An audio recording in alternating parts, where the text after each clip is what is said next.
Hello everyone, welcome back to Dr. How. Let me ask you a question. Have you ever wondered what happened to a mercury thermometer in freezing cold weather?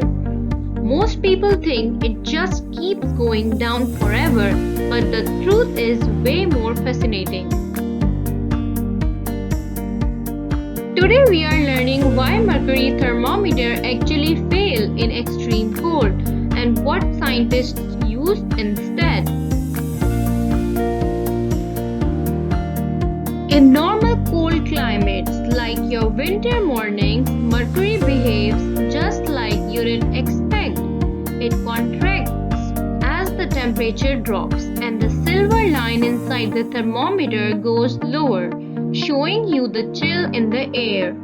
Simple, right? But what if the cold goes beyond what mercury can handle? Mercury has a freezing point of minus 39 degrees Celsius.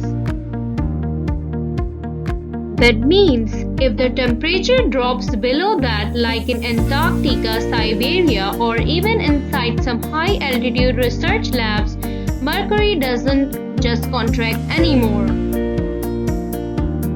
It actually freezes solid into a shiny piece of metal, and when that happens, your thermometer is basically useless.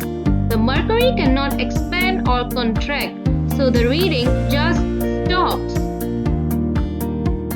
This is why mercury thermometer were never the go-to choice in extreme climates.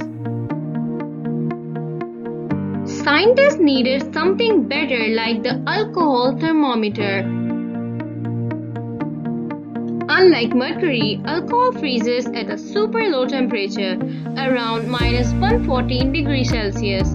That's way colder than anywhere humans normally live. So this makes alcohol thermometer perfect for polar expeditions and weather stations in icy regions. In fact, if you have ever seen those old school outdoor thermometers with colored liquid inside, chances are they were alcohol based, not mercury. And here's a fun fact. Mercury thermometer also have the opposite problem in extreme heat. At very high temperature above 356 degrees Celsius, mercury actually boils.